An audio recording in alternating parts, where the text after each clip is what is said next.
The year was 2457. Earth had entered an age of peace. After centuries of wars, natural disasters, and political struggles, humanity had finally found stability. The nations of Earth had come together under the banner of the United Earth Federation, and the once divided world was now a unified planet. Cities thrived. Technology had advanced far beyond what the greatest minds of the past could have imagined, and humanity had started looking toward the stars, eager to explore and discover the universe. Yet, even in this era of peace, there was something that still seemed out of reach: the stars themselves. Humanity had made great strides in space exploration, but there was always more to discover, more to learn. And for all their achievements, Earth's place in the universe felt small. That all changed when a strange signal was detected. At first, it was just a faint, barely noticeable blip in the communication systems of Earth's most advanced listening stations. Scientists dismissed it as static or some kind of malfunction. But then the signal grew stronger, clearer. It was unmistakable. Something, or someone, was sending a message from deep in space. Maya Barnes, the president of the United Earth Federation, sat in her office late one evening, reading through reports about the latest advancements in Earth's space programs. Her mind wandered, thinking about the future. What would humanity's next step be? How could they keep pushing the boundaries of space exploration? But her thoughts were interrupted by a sudden notification on her desk. It was a message from the Earth Space Command. "Madam President, you need to see this," the message said. Maya's heart skipped a beat. The tone of the message was serious, urgent. She quickly opened the communication link, and the face of Admiral James Ortega appeared on the screen. His expression was grave, and his voice was steady, but it was clear that something was happening. "Madam President, we've detected an unusual signal coming from the outer reaches of the solar system. At first, we thought it was a glitch, but after further analysis, we've confirmed that it's a real transmission. The source appears to be outside our known space, near the edge of the Oort cloud." Maya listened intently, trying to make sense of the information. "What's the nature of the signal?" she asked. "It's a message," Ortega replied. "A complex one. We're still decoding it, but the patterns suggest it's an intentional communication. Whoever sent it knows exactly what they're doing." Maya felt a chill run down her spine. A message from beyond the stars. The implications were huge. Earth had always wondered if other intelligent life existed in the universe, but to actually receive a message, it was a moment that could change everything. "How long until we have more information?" she asked, her voice calm, but her mind racing. "Give us 24 hours, Ortega replied. "We'll have more data by then. But I wanted to make sure you knew about it as soon as possible." Maya nodded, and the link closed. She sat back in her chair, deep in thought. The possibilities were endless. The question that had haunted humanity for centuries, were we alone, might finally have an answer. But what would that answer be? And what would it mean for Earth? The next 24 hours felt like an eternity. The entire world waited for news, holding its breath. The Earth Space Command worked around the clock to decipher the message, and when the time came to release the results, it was broadcast across every screen on Earth. The message was simple but powerful. "We are the Chronicles of the Eldritch Empire. We have watched your species, and we offer you a chance to join us. We will bring you peace, knowledge, and power beyond your wildest dreams. All we ask in return is your submission. Surrender your independence, and we will welcome you as equals in the galactic community. You have one cycle to respond." The message was transmitted in perfect English, as though the Chronicles had understood Earth's languages for centuries. The entire world went silent as the message played out, each person hanging on to every word. The Chronicles had come to Earth with an offer, one that could change humanity forever. But there was something unsettling about the message. The tone was not one of friendship, but of dominance. The Chronicles spoke of peace, but it was the peace of submission. The peace that comes when a species surrenders its autonomy in exchange for security and power. Humanity had fought for centuries to be free, to govern itself, to make its own destiny. Could they really accept an offer like this? Could they give up their hard-earned independence for the promise of security in the stars? The world was divided. Some people saw this as an opportunity, a chance to join an advanced civilization, to learn from the Chronicles, and to secure Earth's place in the galaxy. They argued that humanity had already achieved so much, and with the Chronicles' technology, there was no limit to what Earth could achieve. Others, however, saw the offer as a trap. They argued that no civilization would offer such power and knowledge without a price. What would the Chronicles truly want in exchange? Were they seeking control? Would they use humanity as a pawn in their galactic empire? The idea of surrendering Earth's independence was unacceptable to them. They believed that humanity had fought too hard for its freedom to simply give it up now. Maya Barnes stood before the world, prepared to make a decision. The weight of history pressed down on her shoulders.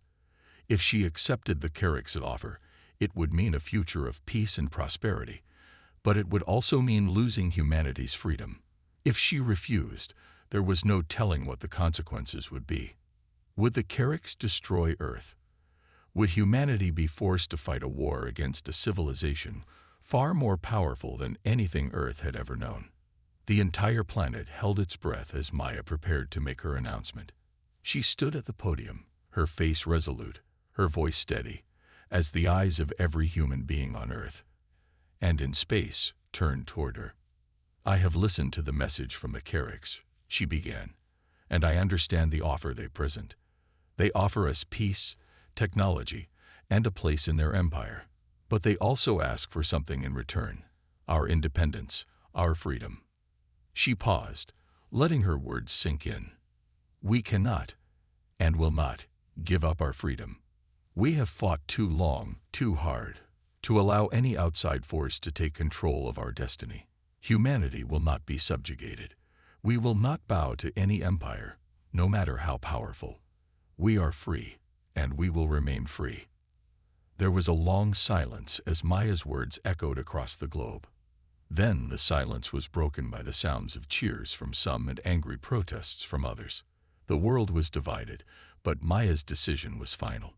Humanity had refused the offer from the stars. But the Chronicles would not accept rejection so easily. The next few days were tense. Rumors spread that the Chronicles were preparing for retaliation, but nothing could have prepared Earth for what came next. The aliens, instead of attacking immediately, began a slow, deliberate march toward Earth. And with them, they brought something much worse than just weapons. They'd brought uncertainty. Humanity's refusal had shattered any hope of peace, and now Earth's future hung in the balance. The Chronicles were coming, and they would not be easily defeated. The days following President Maya Barnes' announcement were tense. The world was on edge, unsure of what to expect next. Had they made the right decision? Could humanity truly stand against the might of the Chronicles? Fears spread across the globe, but so did a sense of unity. People from all walks of life, from every corner of the earth, shared one common belief now: humanity would not bow down. The choice had been made, and the entire world held its breath as they waited for the Chronicles' response. At first, the silence from the stars was deafening. For a few days, the Chronicles seemed to vanish as if they had disappeared into the void, leaving humanity to wonder whether they had miscalculated. But that silence didn't last long. The fear and uncertainty hanging over Earth grew heavier with every passing moment. The first sign that the Chronicles were not about to give up came in the form of an ominous signal. It wasn't a message this time, but something far more dangerous: a high-frequency electromagnetic pulse. Earth's communication systems, satellite networks, and even the advanced defense systems humanity had spent decades building, all of them went dark. No warning, no explanation, just darkness. President Barnes stood in the control room of the United Earth Federation's command center, watching as the lights above flickered and then went out completely. The silence that followed was almost worse than the chaos. All around her, the staff scrambled to restore communications, but it was clear: Earth had been attacked, though no one knew by what. What happened? Maya asked, her voice steady, but her mind racing. It's an EMP wave, one of her top advisors, General Harris, responded, his voice tight with urgency. We can't get any communications through, and the satellite grid is down. It's like we've been completely isolated. The room fell into a heavy silence. The impact of the attack was massive. Earth had always been prepared for some form of retaliation, but nothing like this. They had believed their technology, the advancements they'd made, would protect them from such an assault. But now, in the dark, with no idea what the next move would be, all their progress seemed meaningless.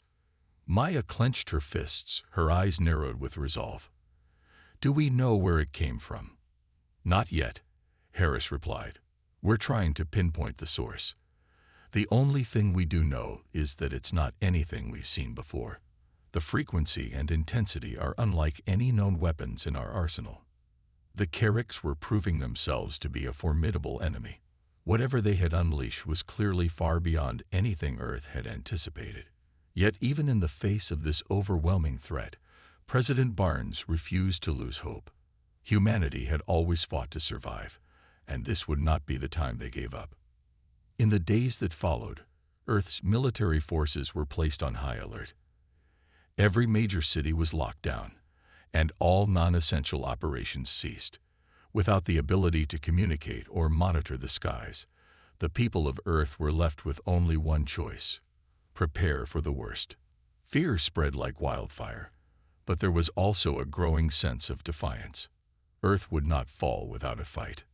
Meanwhile, deep within the halls of the Federation's command center, the world's greatest minds worked tirelessly to find a solution.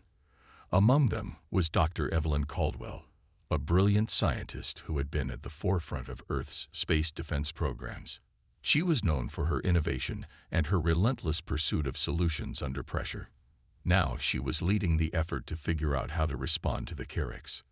We need to understand what kind of technology they're using, Dr. Caldwell said, pacing back and forth in the war room.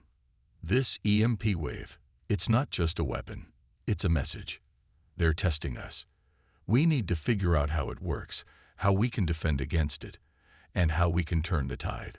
But we don't even know where to start, one of the military engineers, Lieutenant Karen Clark, pointed out.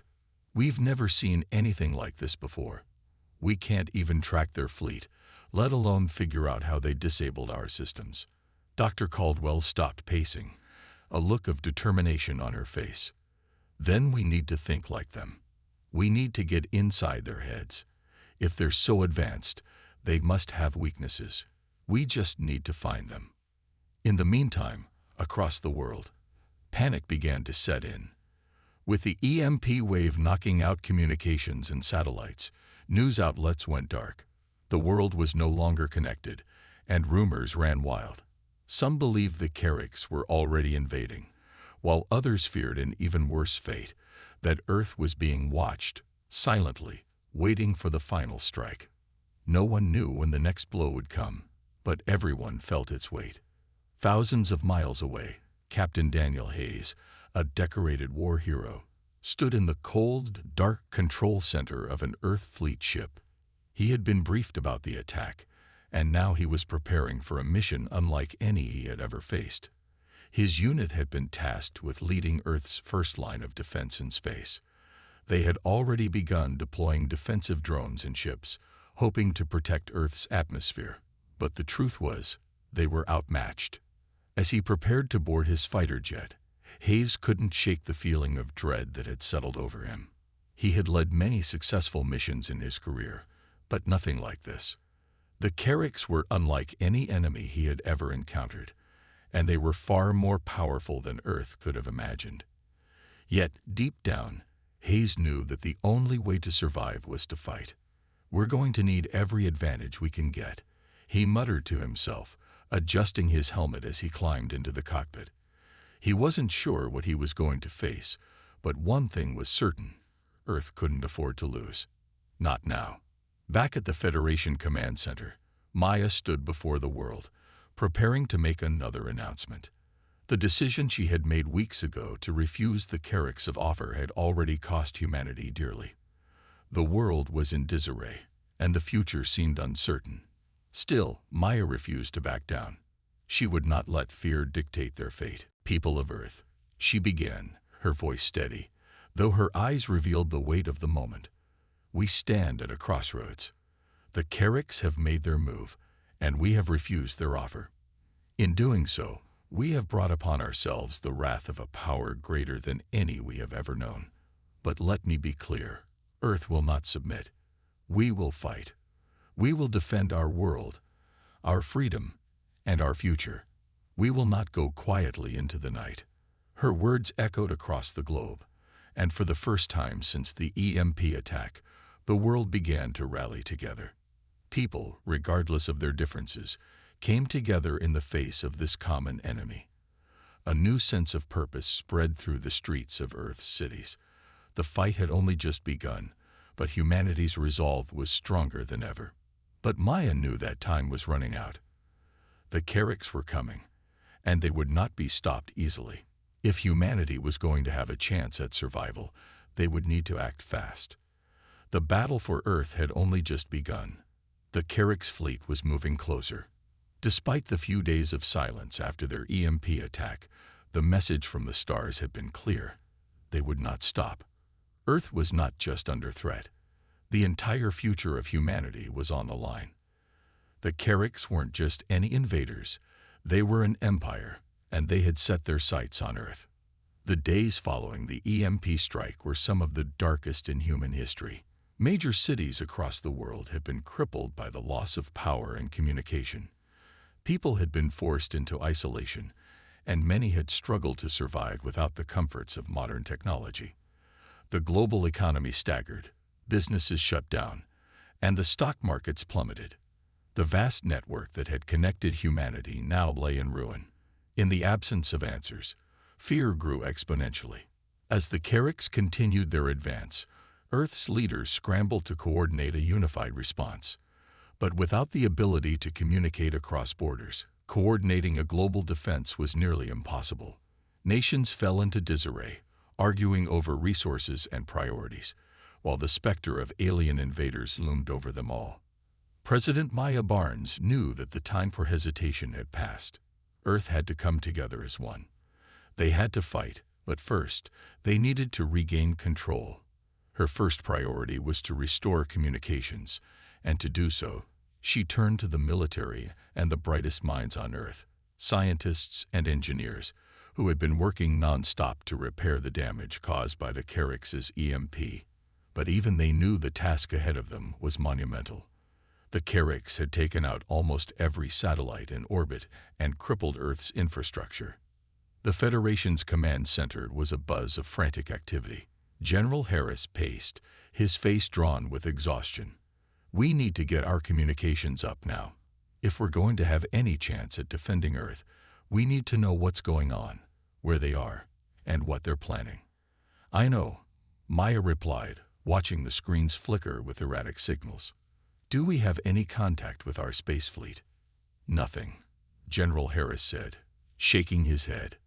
"Without satellites, and with most of our communication systems down, it's impossible to track them. We're essentially blind." Dr. Evelyn Caldwell, one of Earth's leading experts in alien technology, had been working on a way to break through the Chronicles' EMP barrier. She had her own theories about their technology and what they might be able to do to counter it. But her team was struggling against the clock, and their progress was slower than anticipated. "We've been able to analyze some residual signals," Dr. Caldwell said, her voice focused and serious. "It's clear the Chronicles have advanced technology, but their EMP seems designed to disable everything at once. We've never seen anything like it. We don't have the luxury of time, Evelyn," Maya said, urgency rising in her tone. "If we don't act quickly, we'll lose Earth's defenses before we even get a chance to fight back." The president's words hung in the air like a dark cloud, but Dr. Caldwell wasn't one to back down. "We're not giving up. I believe we can reverse engineer part of their signal. If we can use their own technology against them, We might be able to break through. Maya nodded, appreciating the scientist's determination. How soon can we get something usable? At least a week, Dr. Caldwell answered. But we'll need support from all corners of Earth to make it happen. While Earth's leadership struggled to maintain control, Captain Daniel Hayes and his crew were out in space, preparing for the unimaginable. Earth's military had long prided itself on its fleet, but nothing had prepared them for the threat the Carracks posed. Though their ships were some of the most advanced in the galaxy, they were no match for the alien technology that had already crippled Earth's defenses. Captain Hayes stared out into the void of space, his thoughts heavy with the weight of his mission. Earth's last line of defense lay in his hands. His mission was clear: prevent the Carracks from reaching Earth's orbit. But the question remained, was it even possible? His ship, the Vanguard, was one of the few to be unaffected by the EMP pulse, thanks to its shielded systems and older, more resilient technology. However, their protection would only last so long before the Carracks found a way to disable them as well.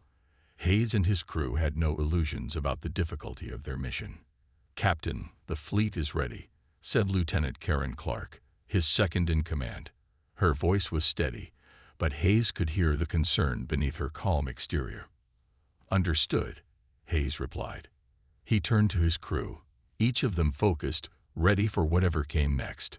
"We might not be able to stop the Carracks with brute force, but we have one advantage: surprise. Let's use it." With a heavy heart, Hayes gave the order. The fleet would make its move to intercept the Carracks before they reached Earth's orbit. The plan was risky, but it was humanity's best shot. The Vanguard and the fleet of ships it led entered the darkness of space. Each vessel was equipped with the latest in human-made weapons, but the unknown power of the Carracks loomed over them. Hayes knew that this wasn't a battle they could win with conventional tactics. Every move would have to be calculated. Every decision would count. Back on Earth, tensions were rising by the hour. The United Earth Federation had issued a global emergency alert, rallying citizens to prepare for what could be the start of an all-out war. Military forces in every country were mobilizing, but even their leaders knew that the Carracks could crush Earth in an instant if they chose to. Yet, despite the overwhelming odds, humanity refused to back down. People filled the streets, waving flags, marching in solidarity. The message from Earth's leaders was clear: humanity would fight to the end. There was no other choice. The Carracks were not just coming for Earth, they were coming for the very idea of freedom. And that was something humanity would never give up without a fight. In the coming days, the fate of Earth would be decided in ways no one could predict. With Earth's military fighting in space and humanity's brightest minds working tirelessly to develop countermeasures, the stakes had never been higher. The Carracks had underestimated humanity's resolve. They had expected a quick submission, an easy victory. But Earth wasn't just any world. It was a world that had risen from the ashes of war, rebuilt from the wreckage of past mistakes, and refused to give in to oppression. President Maya Barnes stood at the heart of Earth's defenses, looking out at a world bracing for war.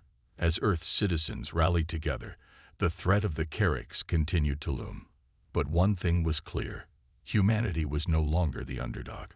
They had something that the Carracks didn't understand: courage, determination, and a refusal to surrender. The galaxy would soon learn that the spirit of humanity was not something that could be broken. The tension in the Federation's command center had reached a fever pitch. Earth's defenses were being hastily prepared as the Carracks fleet neared Earth's orbit. Despite every effort to protect Earth's technological infrastructure, the damage inflicted by the Carracks' EMP had left humanity vulnerable. Every communication satellite was still down, and the world had been isolated in an almost primal way. The global network of military intelligence had been severed, leaving Earth's forces to operate in the dark. But there was one thing the Carracks had underestimated: human ingenuity. While President Maya Barnes continued to oversee efforts to restore Earth's communication systems, she had placed her trust in Dr. Evelyn Caldwell's plan. The scientist had finally developed a prototype, based on the limited data they had on the Carrax's technology. It wasn't a complete solution, but it was something. The prototype, a small satellite relayer, could potentially be launched into space to regain control of some of the communication lines with Earth's fleet. It wouldn't be perfect, but it was humanity's only shot at organizing the unified counterattack. "We're going to have to launch it today," Dr. Caldwell said, her eyes glued to the monitors. "It's our only chance to communicate with the fleet before they engage the Carrax directly." Maya nodded solemnly, understanding the gravity of the situation. She had already made the difficult decision to go on the offensive, even though humanity wasn't ready. There was no more time for preparation. Launch it. Now. Meanwhile, in space, Captain Daniel Hayes and his crew aboard the Vanguard had made their move. The Carrax fleet, though massive and imposing, had not yet fully entered Earth's orbit. The human fleet was still in a position to launch a surprise attack. The Vanguard, along with several smaller ships, had positioned themselves on the outskirts of the incoming enemy fleet, preparing for a strike that could either turn the tide in their favor or doom them all. The eerie silence of space was broken only by the hum of the ship's engines and the faint static from their communication systems. Hayes sat in his cockpit, his heart pounding in his chest. He knew the risks of this mission. The Carrax were a force unlike any humanity had ever faced, but the time for hesitation had passed. "This is it," Hayes muttered under his breath.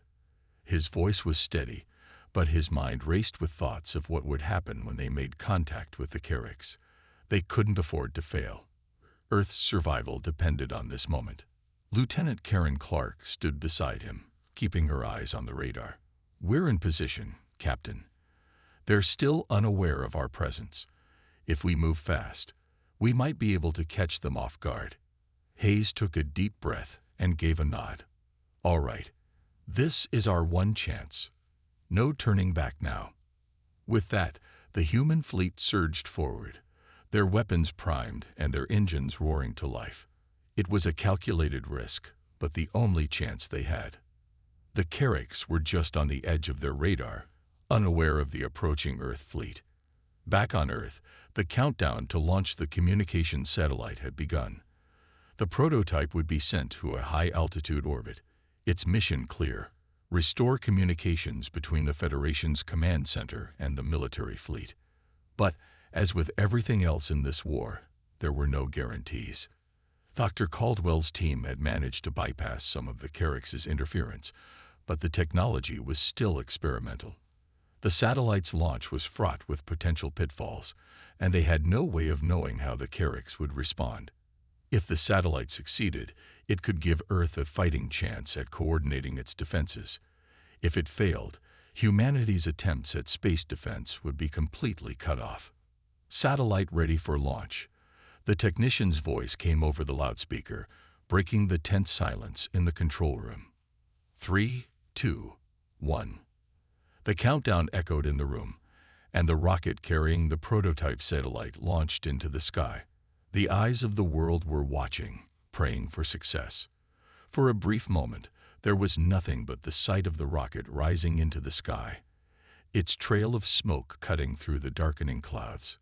The moment felt like a lifetime. Then the screens blinked. A green light appeared. "It's alive," Dr. Caldwell whispered, her voice filled with disbelief and triumph. The satellite had successfully launched and was now ascending into the high orbit that would allow it to connect to Earth's military network. A small victory, but a significant one. The next few moments would be crucial. Above the planet, the Carrax fleet was finally aware of the incoming attack. Their massive ships, sleek and terrifying, moved as one. It was clear that they had superior technology, but humanity had one thing that could still give them an edge: desperation. And with that desperation came the courage to do the impossible. The first strike from the Vanguard fleet hit the Carrax ships with surprising accuracy. Despite the vast technological gap, the element of surprise and the sheer determination of the human fleet made the Carrax hesitate. The Carrax had anticipated a simple surrender, an easy conquest. What they didn't expect was a fight. Captain Hayes watched as the enemy ships turned to face the incoming assault. Their weapons fired with deadly precision, but humanity had adapted. The Earth ships, though outgunned, were agile and unpredictable. Hayes ordered evasive maneuvers as beams of energy shot past his ship, narrowly missing. His ship rocked with the force of enemy fire, but it held steady. "We've got them on the run, Captain," Lieutenant Clark called out. They didn't expect us to hit them this hard. But Hayes knew that the Carracks weren't just going to retreat. They were preparing for something far worse. He could see the glow of their weapon systems charging, and his instincts screamed that they were getting ready for a devastating counterattack. "Hold steady," Hayes barked. "We can't back down now. Not when we've come this far." As if in response to his words, the Carrack ships unleashed a massive surge of energy, tearing through space like a storm. The Vanguard and the other ships darted in and out of the beams, firing back with everything they had. Every move was a game of life and death. On Earth, the moment that the satellite connected to the military's communication systems, a surge of activity spread throughout the command center. The once fragmented messages now flowed together, and suddenly, the commanders on the ground were able to direct Earth's defenses with coordinated precision. This restored connection was the lifeline Earth needed to fight back. Now, humanity could finally organize. But the war had just begun. The Carracks were not a race to be underestimated. This initial strike was only the beginning of what would be a long and bloody conflict. And in the midst of this battle, humanity stood at the precipice of either triumph or annihilation. The next wave was coming, and President Maya Barnes knew that Earth had to fight with everything it had. There could be no turning back. The battle raged in the vacuum of space, a deadly dance of technology and sheer willpower. The Vanguard and its fleet of Earth's best ships had launched a surprise attack on the Carracks, and for a brief moment, they were succeeding. But as the Carracks regrouped, the tide of battle quickly began to turn. Captain Daniel Hayes gritted his teeth as his ship rocked under the relentless barrage of enemy fire. The Carracks were powerful, their ships sleek and nearly indestructible. Each strike from their weapons felt like a blow to the very soul of humanity's resolve. But Hayes didn't give up. His crew, his fleet, they were all in this together. There was no turning back now. "Captain, their ships are regrouping," Lieutenant Karen Clark said, her voice tight with urgency. "They're preparing for a counterattack." "I know," Hayes replied, his knuckles white, as he gripped the control panel. "Hold steady. We can't let them break our line." He watched as the enemy fleet's ships began to converge, their formation tightening as they closed in on the human fleet. It was clear now that the Carracks were going to unleash something devastating. Braced for impact, Hayes shouted to his crew, knowing that what came next could change the course of the entire war. Just as he issued the command, a massive energy surge shot through the darkness of space, striking one of the human ships and obliterating it in an instant. The force of the blast sent shockwaves through the surrounding vessels. The Vanguard shook violently, and for a split second, Hayes thought they were done for. But they weren't. Despite the tremendous blow, Hayes pushed his ship to its limits, guiding it through the chaos. The remaining Earth fleet ships scattered, trying to avoid the Carracks' destructive energy beams. The Carracks were quick, ruthless, and methodical, their every move designed to obliterate humanity's last line of defense. Hayes' mind raced. They couldn't keep evading forever. The Carracks had far superior weapons, and their fleet seemed endless. The only option was to hit them where it would hurt the most. "All ships, focus your fire on their command ship," he barked. "If we take it down, the rest of their fleet might fall apart." With a shared understanding, the remaining ships followed his command. They turned their weapons on the largest Carracks vessel at the center of their formation. It was massive, unlike anything humanity had ever seen. Dark, sleek, and powerful. It was the heart of the Carracks fleet, and if it fell, the rest of their forces would lose coordination. But the odds were against them. The human ships fired their weapons, a coordinated barrage of lasers and missiles. The Carracks responded in kind, their energy shields rippling as they absorbed the incoming attacks. But with each strike, their shields flickered and began to weaken. The battle was far from over, but it was the only opening humanity had. Back on Earth, President Maya Barnes stood at the heart of the Federation's command center, her hands clenched into fists. The connection with the fleet had been restored, but the battle wasn't over. The world was still reeling from the EMP attack, the loss of communication satellites, and the desperate fight for survival. The Carracks were relentless, and now the fate of humanity rested in the hands of Captain Hayes and his crew. Maya watched the holographic projections of the space battle unfold before her. The enemy fleet was formidable, and despite the human fleet's valiant efforts, Earth was losing ground. "Can we get any reinforcements to the fleet?" she asked, her voice steady, but heavy with the weight of leadership. "We're still recovering from the EMP attack, Madam President," General Harris replied, his tone grim. "Our military forces on Earth are mobilizing, but we're not ready to deploy in space. The Carracks have already crippled our satellite defenses. The ships we have in space are all we've got." "And we're losing them," Maya said softly, her mind racing. "What about the satellite prototype? Can it give us an edge?" Dr. Evelyn Caldwell, standing near the control panels, looked up from her monitor. "The prototype satellite is working, but it's still in a limited range. It's not enough to alter the balance of power just yet. If we want to win this, we need more time. And right now, time is something we don't have." Maya exhaled sharply. The situation was becoming more desperate with every passing minute. But there was one thing that had remained constant since the beginning of this conflict: humanity's refusal to surrender. She turned to the screen, where the ongoing space battle was unfolding. "Captain Hayes and his fleet are holding their own, but we need to give them more. We need to turn the tide.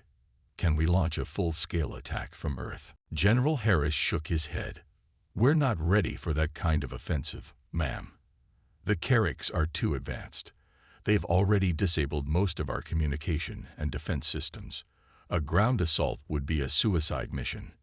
Maya stood in silence, watching the battle in space. Her mind was working faster than ever, looking for any solution, any advantage they could exploit. The Carracks were technologically superior, but humanity had one weapon they hadn't counted on: resilience. There had to be something they could do. "Wait," Maya said, her eyes narrowing as a thought struck her. "Dr. Caldwell, how long until the new satellite prototype is fully functional?" Dr. Caldwell hesitated. "At least another 2 days to get it fully operational." Maya turned toward the general. "We don't have that long. We need to push the Carracks back before they completely overwhelm us. Is there any way we can launch more ships to support Hayes?" Harris looked at her, his face grim. "The fleet's all we've got. We can't risk sending more ships into space without a chance of success." Maya's expression hardened. She knew she had no choice. "Then we'll have to give them something else to fight. Activate the last line of defense." Back in space, Captain Hayes and his crew were still engaged in a brutal fight.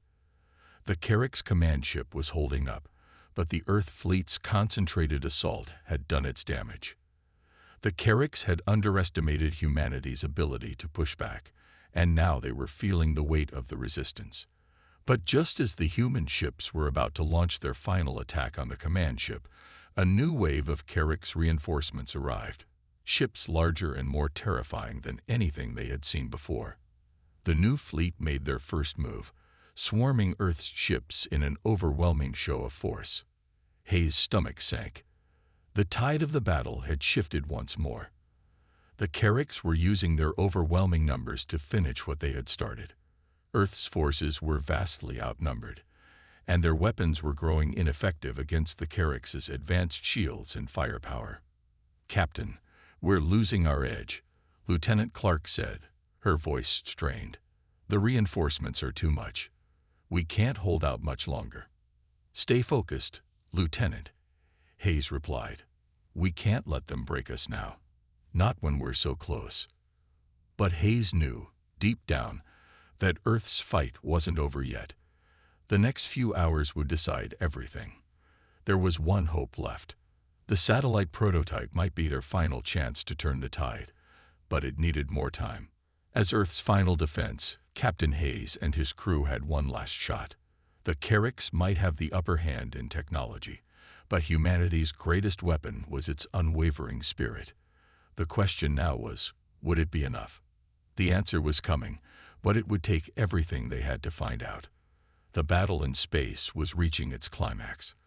The Vanguard and the remaining Earth fleet ships were barely holding their own against the overwhelming force of the Chronicles. Their advanced weapons and shields had turned the fight into a game of survival. Captain Hayes watched as his ship rocked with each devastating blast, the once mighty Vanguard now struggling to maintain its integrity. His crew had fought bravely, but the odds were rapidly turning against them. "Captain, we've lost another ship," Lieutenant Clark reported, her voice trained with emotion. "The Chronicles are pushing us back." Hayes clenched his fists. He knew they couldn't last much longer. The Earth fleet was too small, too underpowered, and their reinforcements were still days away. But humanity's survival couldn't depend on just numbers. They had to find another way. The Chronicles command ship loomed ahead, its dark, imposing silhouette casting a long shadow over the Earth fleet. Hayes knew that destroying it would be their only hope of halting the Chronicles' advance. But with every moment that passed, their chances of succeeding grew slimmer. As the Earth ships maneuvered, dodging fire and returning what little they could, Hayes's mind raced. Then, like a spark of inspiration, a dangerous idea formed in his head. "Clark, gather the remaining ships and prepare to converge on the Chronicles command vessel. We're going in full throttle. This is our last chance." She hesitated. "Captain, with all due respect, we're not equipped to survive a direct attack like that. We'll be wiped out in seconds." "I know," Hayes said, his tone firm. "But if we don't try, we lose. This is the only way we can buy Earth the time it needs." Hayes turned to his crew. "We're going to make them believe we have something they can't fight. We're going to give them everything we've got. Every weapon, every last drop of power." Without waiting for further questions, Hayes issued the orders. The remaining Earth ships, battered but resolute, locked their course toward the Chronicles command ship. As the fleet closed in, the Chronicles fired, their energy beams cutting through the void. The Vanguard shuddered under the force, but it held together. Hayes knew they couldn't withstand much longer, but they were buying precious seconds. "Fire everything," Hayes shouted. The Earth fleet unleashed all their remaining ammunition, lasers, missiles, and every explosive weapon they had left. It wasn't nearly enough to take down the Chronicles ship, but it was enough to shake the enemy, to make them hesitate. Hayes needed that hesitation. That was all they had left, a single moment of doubt. And just when it seemed like their efforts might fail, something unexpected happened. Back on Earth, Dr. Evelyn Caldwell and her team had been working tirelessly, pushing every bit of their expertise to make the satellite prototype fully operational. The task had been daunting, and the clock was ticking. Without the satellite, Earth would remain blind to what was happening in space. Worse, they wouldn't be able to organize any kind of defense. But then, as if a miracle had occurred, Dr. Caldwell's team managed to unlock the final layer of the Chronicles signal interference. The satellite systems blinked green, indicating it was now fully online. They had achieved something incredible, something no one had thought possible. "Dr. Caldwell, the prototype is live," one of the engineers shouted, his voice full of disbelief. The room erupted in a mixture of relief and joy, but Dr. Caldwell quickly regained her focus. "Activate the connection to the fleet. Let's get them some help." In space, as the Earth fleet continued to pour fire into the Chronicles command ship, Captain Hayes and his crew had reached the breaking point. The Vanguard was losing power, and many of the smaller ships were already gone. The Chronicles retaliated with devastating force, and the fleet was outnumbered and outgunned. Then, without warning, a sudden burst of energy crackled through the void, like a chain reaction set off by an unseen force. For a moment, both sides were blinded by the sheer power of the surge. The Earth fleet's systems flickered as the signal from Earth's new satellite finally reached them. "Captain, we're receiving a new signal," Lieutenant Clark exclaimed, wide-eyed. "Is it Earth?" Hayes asked, barely able to hear over the storm of enemy fire. "It's Earth, and it's massive. We're getting backup orders and intelligence," she replied, her voice tinged with disbelief. "It's working, Captain. The satellite is restoring our communication. We have a tactical advantage." Hayes felt a surge of hope.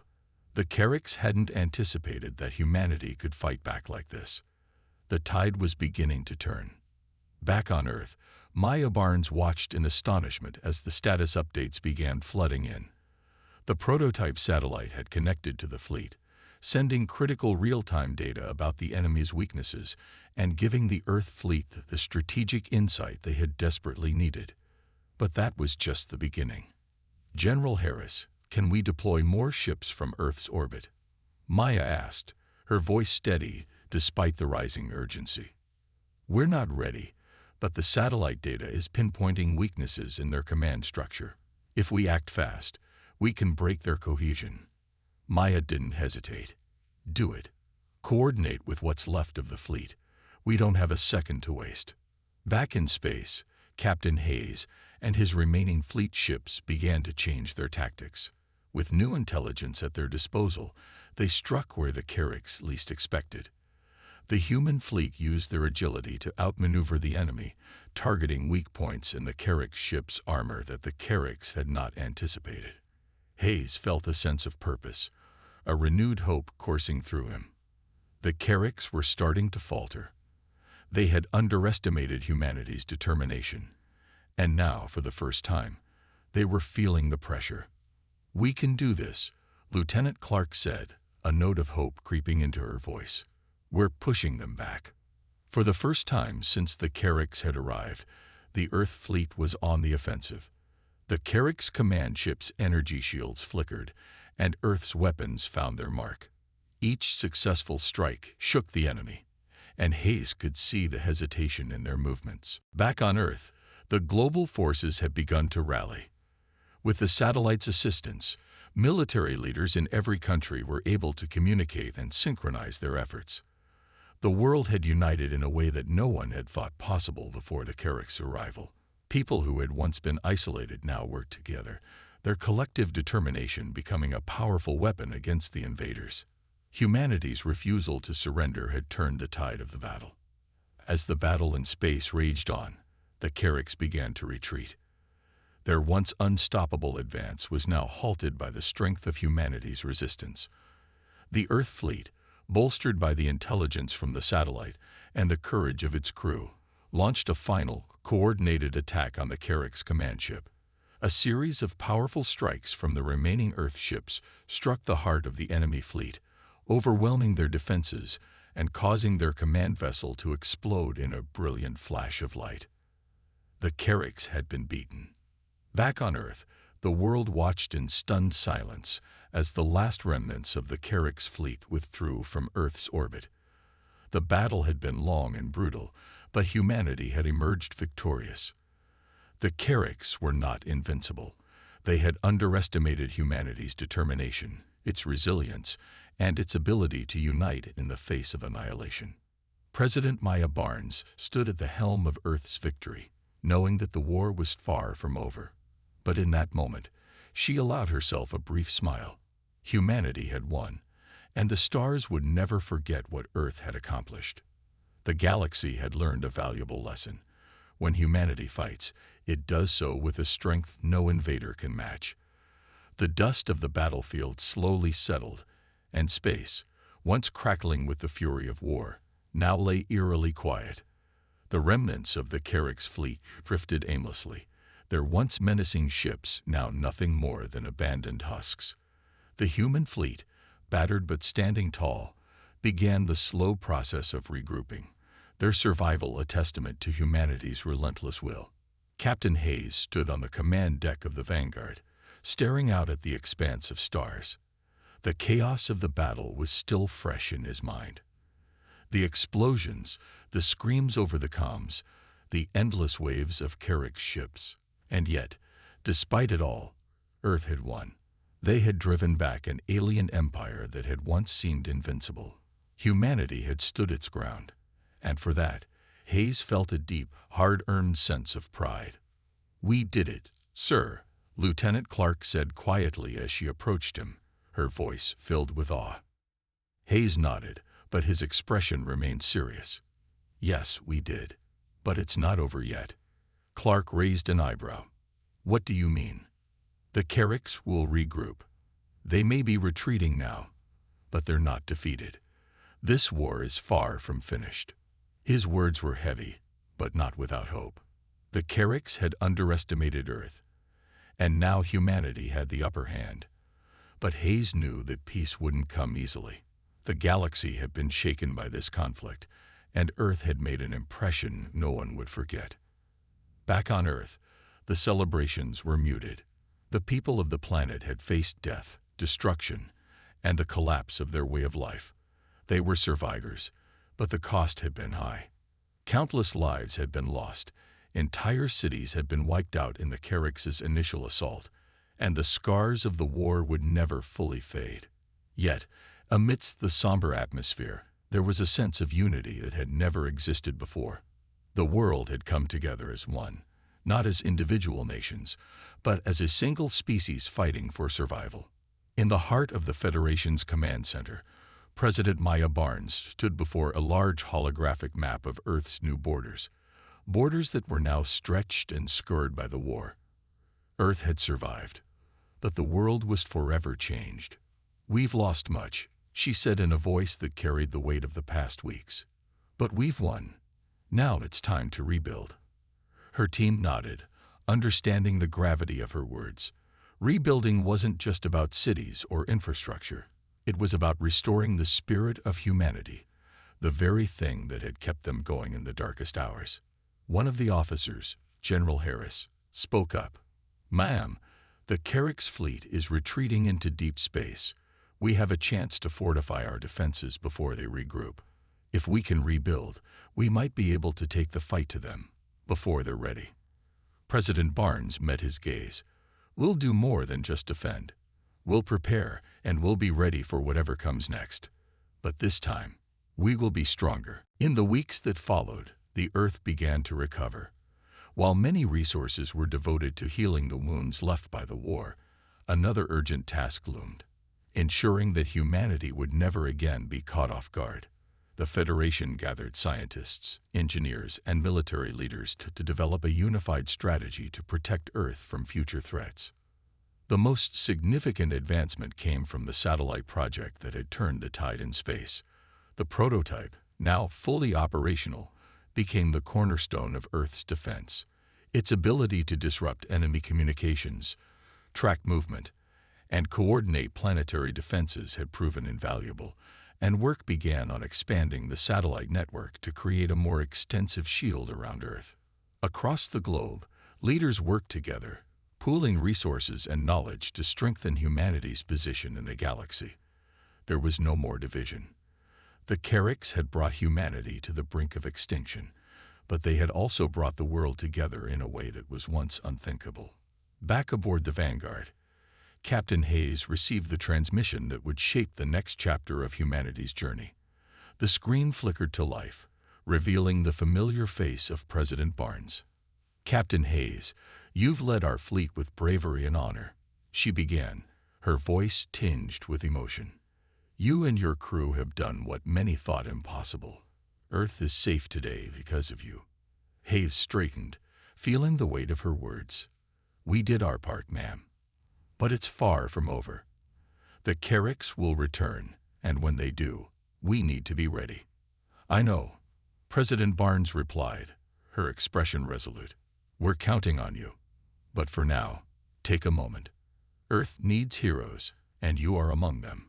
You've earned the right to rest." Hayes nodded, a quiet moment of relief washing over him. His mission wasn't over, but for now, Humanity had won. They had shown the stars that they were not a species to be ignored, that they could fight, endure, and ultimately triumph.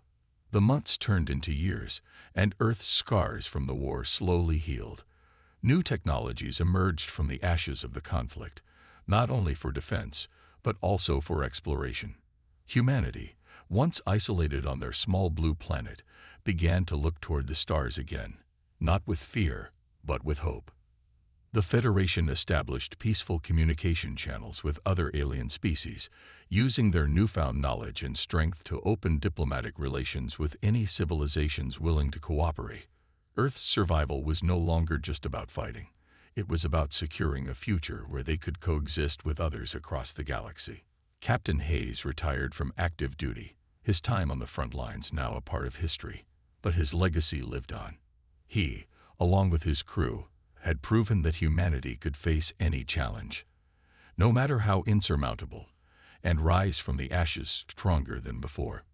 One quiet evening, as Hayes stood gazing at the stars from Earth's newly constructed spaceport, a feeling of peace settled over him. Earth had faced its darkest hour and emerged victorious. The stars were no longer a distant, dangerous frontier. They were now part of humanity's future. The story of the Chronicles invasion had ended, but the story of humanity was just beginning. And this time, they would not be afraid. Epilogue. The legacy of Earth. The galaxy would remember the day the Chronicles invaded Earth. They would remember how humanity, outnumbered and outgunned, had fought back with everything they had, refusing to bow to an enemy they could not understand. They would remember the courage, the unity, and the resilience that had allowed Earth to survive. And as humanity's explorers looked to the stars once more, they knew that the future held endless possibilities. The universe was vast, filled with unknowns, but Earth would face it not with fear, but with strength and determination. No matter what challenges came next, humanity would always fight to protect their home, to protect each other. The stars were now their destiny, and they would never be alone again.